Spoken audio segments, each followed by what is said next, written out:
अब तक जो सवाल नंबर 3 हमने किए हैं, क्वेश्चन नंबर 1, 2, 3, इनमें आपको समीकरण बने हुए दे रखे हैं। कैसे दे रखे हैं? बने। अब आपको भाषा दे रखी है और भाषा के अनुरूप हमें समीकरण बनाने हैं। क्या करने हैं? समीकरण बनाने हैं।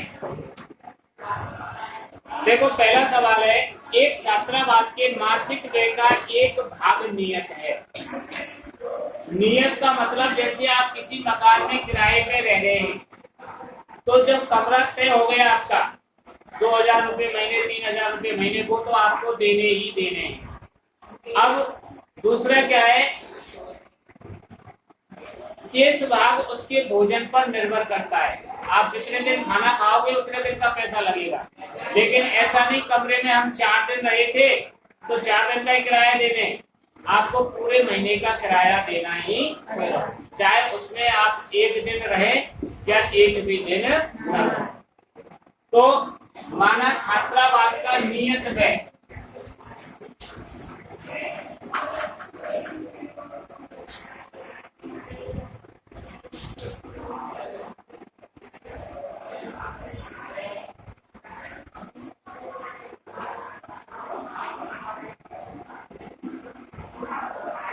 नियत में कितना आ गया?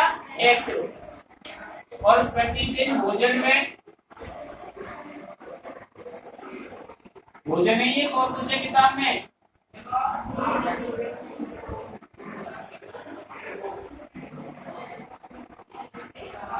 प्रतिदिन भोजन में है 22। अभी प्रश्न में कह रहा है, जब एक विद्यार्थी ए को 30 दिन भोजन करने पर 1000 रुपये छात्रावास के देने हुए। कितने दिन भोजन किया उसने? 30 दिन। और पैसा कितना दिया है? 1000 रुपये। तो प्रश्नानुसार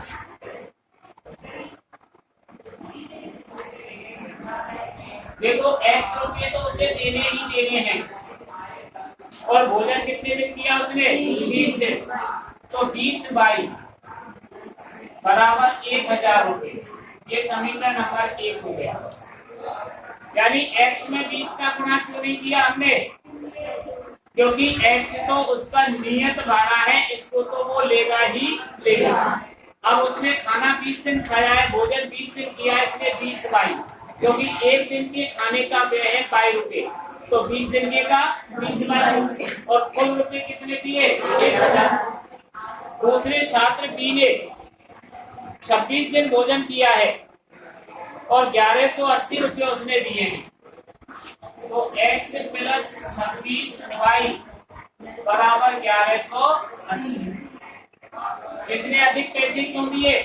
क्योंकि इसने अधिक दिन भोजन किया है। यानी उसने 20 दिन भोजन किया है, इसने 26 दिन भोजन किया है। अब इस प्रश्न में ऊपर लिखाया है किसी गणितीय विधि से, तो प्रतिस्थापन से, विलोपन से और बज्र गुणन से, तीनों में से किसी से। तो हम इसको विलोपन विधि से हल करते हैं। देखो इसमें x बराबर दे रखा है और x के सामने समान चिन्ह है, तो घटाने पर माइनस माइनस माइनस। घटाया क्यों हमने? समान चिन्ह। जब समीकरण में समान चिन्ह होते हैं तो उसको घटा देते हैं, जिससे x से x कट गया और 26y में से 20y चलेंगे तो क्या बच गया? 6y। और 1180 में से 1000 चलेंगे तो माइनस से, तो y बराबर 180/6। तो y बराबर कितना आ गया? ये 30 कहाँ से आया भैया? यानी 6 का भाग हमने 180 में दिया, तो 6 एकम 6, 6 दूनी 12 और 6 दिया 18 और बच गए 0, हो गए 30। अब y का मान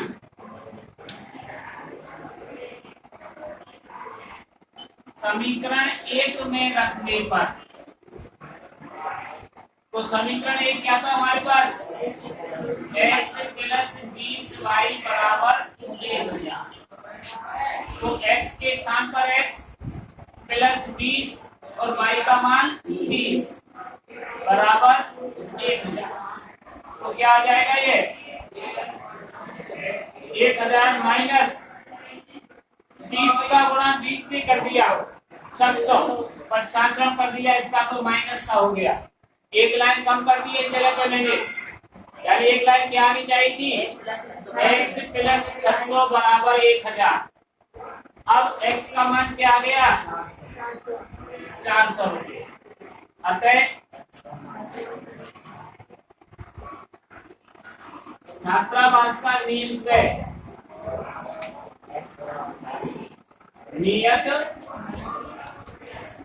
व्यय बराबर कितना आया, 400 रुपये तो हमें देने ही देने हैं। और प्रतिदिन भोजन व्यय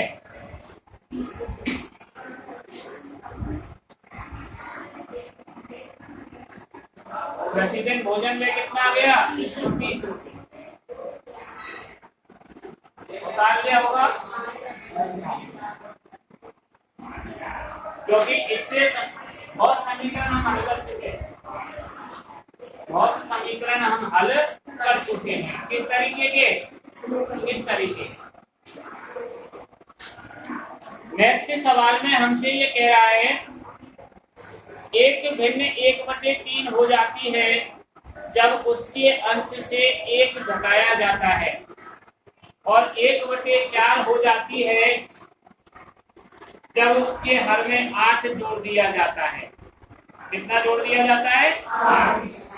तो वह भिन्न ज्ञात करो। तो क्या करेंगे, देखो अब इस नंबर को हम हटा देते हैं,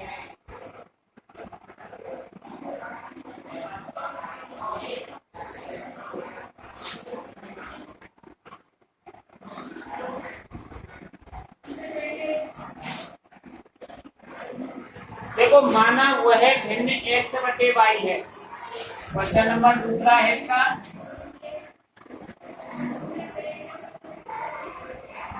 माना वह भिन्न x/y है, यानी प्रश्न में जैसे कहे उसी तरीके से हमें लिखना है। तो उसने भिन्न बताई थी हमारे लिए, तो हमने माना वह भिन्न x/y है। वह भिन्न 1/3 हो जाती है जब उसके अंश से 1 घटाया जाता है। तो अंश कौन सा होता है, ऊपर वाला, और हर कौन सा होता है। तो यह प्रश्नानुसार, तो देखो x माइनस 1/y बराबर कितना लिखेंगे, 1/3। यही कह रहा है, जब उसके अंश में से 1 घटाया जाता है तो वह भिन्न 1/3 हो जाती है, तो बराबर 1/3। और यदि हर में 8 जोड़ दिया जाए तो वह भिन्न 1/4 हो जाती है। तो हर ये आ गया हमारा y प्लस 8, तो ये भिन्न क्या हो जाती है। तो ये समीकरण आपको दे रखे हैं उसने। अब देखो पहला जो समीकरण था वो रेखिक दे रखा था, अब ये भिन्न के रूप में दे दिया। तो सबसे पहले इसको हम रेखिक समीकरण में बदलेंगे। कौन से समीकरण में, तो इसका गुणा इससे, इसका गुणा, यानी वज्र गुणा करेंगे, क्रॉस मल्टीप्लाई। तो 3 का गुणा 1 से किया तो 3x, और 3 का गुणा 1 से किया तो, और y का 1 से किया। अब इसको चर एक तरफ और अचर एक तरफ, तो यहाँ हो गया 3x माइनस y बराबर 3 पक्षांतरण से। तो पहला समीकरण हमारे पास तैयार। अब इसी प्रकार से 4 का गुणा x से किया तो 4x बराबर y प्लस 8। ये किससे हुआ, वज्र गुणा करने पर। क्या करने पर, लिख देना इसके पीछे वज्र गुणा से। अब पक्षांतरण कर देंगे, 4x माइनस y बराबर 8 ही समीकरण नंबर 2। अब देखो इसमें भी y है अकेली और इसमें भी y अकेली है, तो समीकरण 1 के नीचे समीकरण 2 को रख दो। तो देखो यहाँ 4x माइनस y बराबर 8 ही समीकरण नंबर। y अकेली है हमारे पास, और y के सामने दोनों चिन्ह समान हैं। कैसे चिन्ह? तो क्या करेंगे? घटाने पर क्या अंतर आ जाता है? चिन्ह चेंज हो जाते हैं। तो देखो ये माइनस हो गया, ये प्लस हो गया और ये 22 से 22 गया। 4x में से 3x चलेंगे तो माइनस का क्या बच गया? और 8 में से 3 चलेंगे तो क्या बच गया? माइनस से माइनस गया। y बराबर आया x बराबर। अब x का मान समीकरण 1 में रखिए।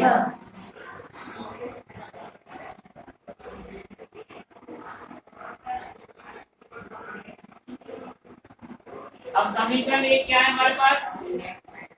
देखो 3x माइनस y बराबर 3। 3 के स्थान पर 3 और x के स्थान पर 5 माइनस y बराबर 3। तो 3 का गुणा 5 से करते हैं तो कितना आता है? 3 का गुणा 5 से करते हैं जब 15 और माइनस 22। अब यहाँ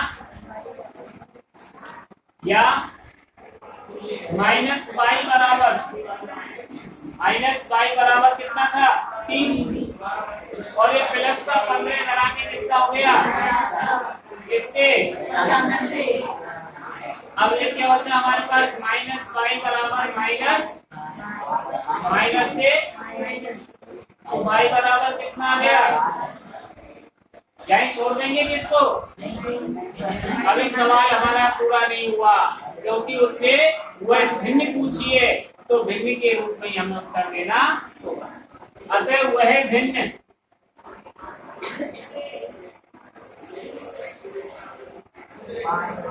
x बटे y मानी थी, तो x का मान ऊपर और y का मान नीचे। 5/12 है। कितनी है वो भिन्न? है किसी को कोई प्रॉब्लम? बताओ। बताओ।